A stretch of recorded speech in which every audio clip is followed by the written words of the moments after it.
Los británicos defienden el sistema de transporte que mantienen instalado en el territorio argentino. Pactan un trato benevolente para sus ferrocarriles y para la compañía Anglo de tranvías.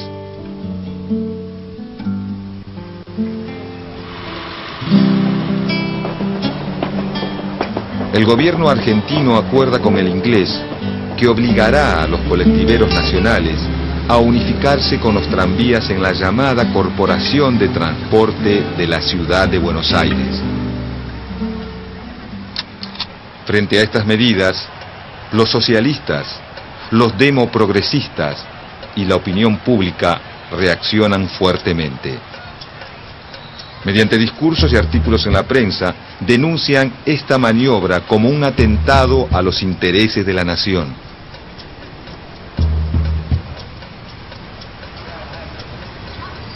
Todas las medidas del Tratado de Londres, llamado Pacto Roca-Runciman, le aseguran a Gran Bretaña el mercado argentino frente a la competencia de otros capitales. El Pacto Roca-Runciman es apoyado por los terratenientes y los ganaderos. Sin embargo, este último sector se divide. Los invernadores, que mantienen el mercado de las exportaciones, y los criadores, quienes quedan fuera del mercado inglés y quedan relegados a proveer al mercado interno, que paga un precio mucho menor por la carne.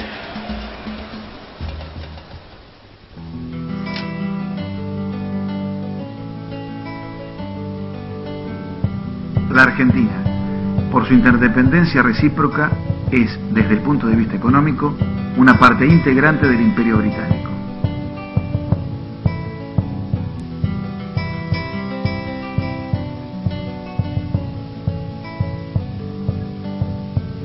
Los socialistas se oponen al pacto y denuncian las consecuencias sobre los consumidores. Es que el gobierno argentino le compra a Inglaterra lo que puede comprar más barato a Estados Unidos y a otros países, y le asegura además el monopolio del transporte a empresas británicas.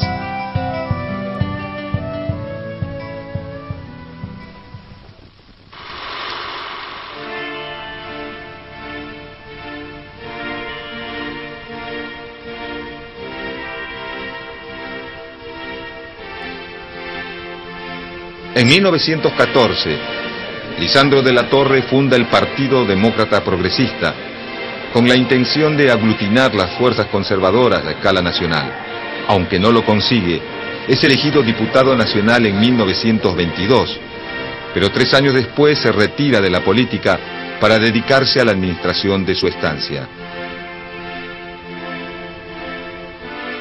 En 1928, al ver a su partido en riesgo de disolución, retoma la actividad pública. Es nombrado senador nacional por Santa Fe y desde ese cargo denunciará el Pacto Roca-Runciman y promoverá el debate.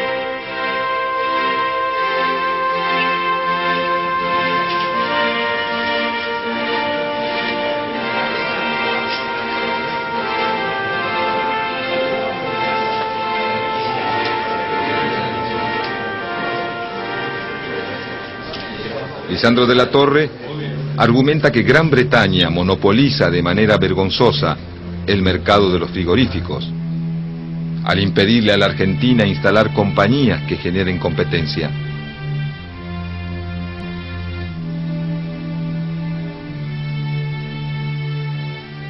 No podría decirse que la Argentina se haya convertido en un dominio británico porque Inglaterra no se toma la libertad de imponer a los dominios británicos semejantes humillaciones.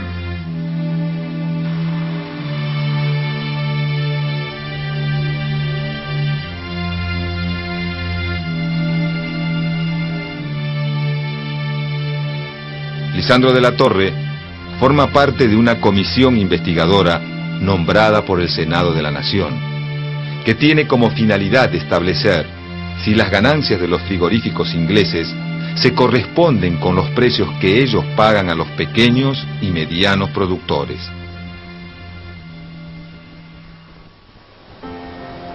Los frigoríficos ingleses y norteamericanos manejan casi la totalidad del negocio de la carne. Mediante esta posición monopólica, ellos le fijan el precio a los productores. Las empresas frigoríficas se oponen a la investigación y rechazan mostrar sus libros de contabilidad. El presidente del frigorífico Anglo va preso por desacato.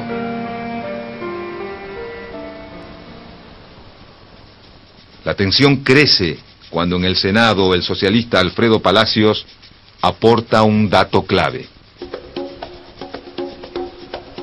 Los libros de contabilidad del frigorífico Anglo, que guardan valiosísima información, están ocultos en el vapor Norman Star, listo para zarpar rumbo a Inglaterra, bajo la leyenda Corned Beef.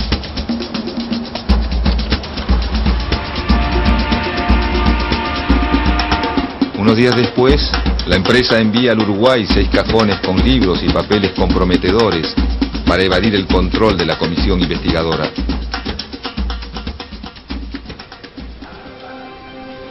El 11 de junio de 1935, los resultados de la investigación son presentados en el Senado. Lisandro de la Torre denuncia el robo frigorífico organizado y la acción extorsiva de un monopolio extranjero con la complicidad de un gobierno que unas veces lo deja hacer y otras lo protege directamente.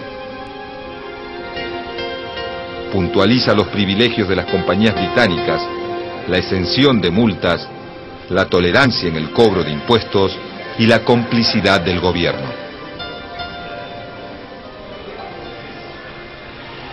Revela que el ministro de Agricultura, Luis Duhau, es beneficiado con la compra de ganado de su propiedad por parte de los frigoríficos que están siendo investigados.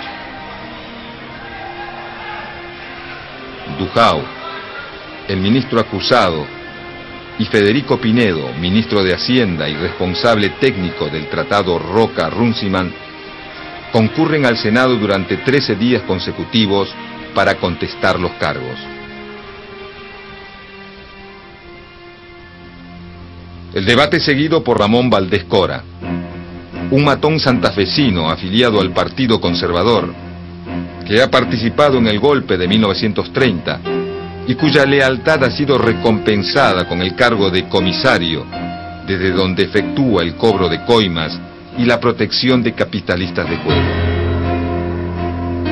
A nadie le llama la atención que el 23 de julio de 1935, Ramón Valdés Cora se encuentra en el Senado.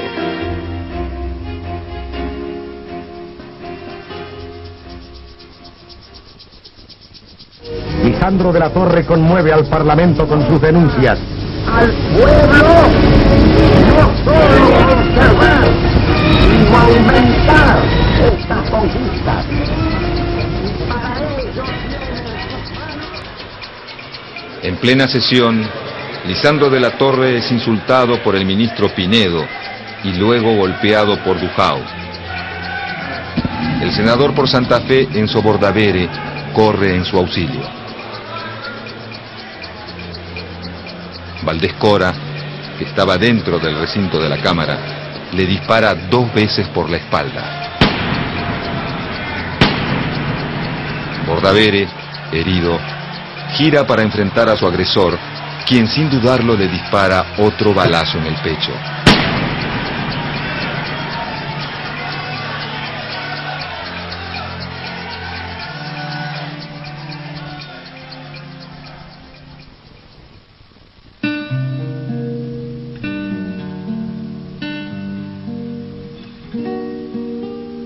El senador muere poco después en el Hospital Ramos Mejía. Una multitud se congrega en retiro para despedir los restos de Enzo Bordavere, que serán trasladados a Rosario. En el acto hablan Alfredo Palacios y Lisandro de la Torre, y la policía reprime a parte del público reunido. Al llegar a Rosario, unas 12.000 personas reciben al cuerpo en la estación y una multitud se acerca hasta el velatorio. en Buenos Aires, Valdés Cora declara que efectuó los disparos al creer que Bordavere agrediría al ministro Dujau.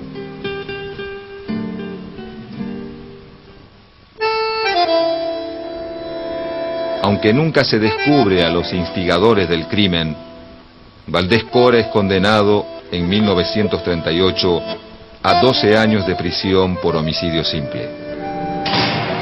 La justicia considera que no ha tenido el propósito preconcebido o deliberado de matar a Bordavere.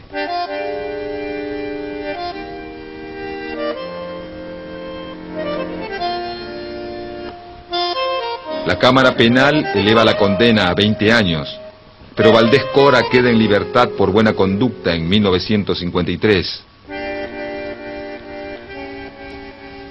Acabará sus días por muerte natural en 1962. El pacto Roca-Runciman seguirá vigente y los frigoríficos ingleses y norteamericanos continuarán con el monopolio del comercio de exportación de las carnes argentinas.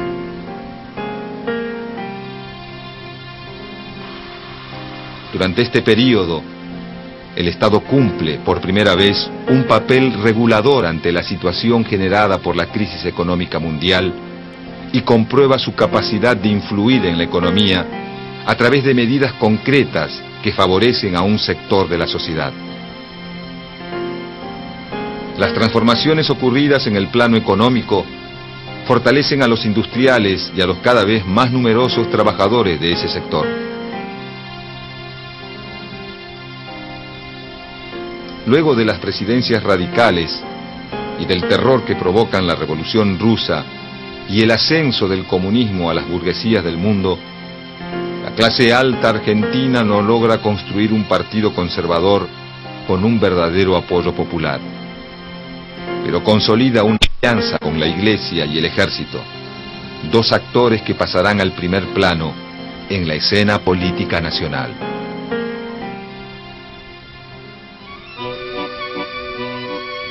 Los conservadores de los años 30 son más retrógrados que sus antecesores progresistas. Lisandro de la Torre, quizás el último exponente de esa antigua oligarquía que gobernó el país hasta el ascenso de los radicales, ya no tiene lugar en la nueva política argentina, y el 5 de enero de 1939, agobiado por su situación económica, se quita la vida.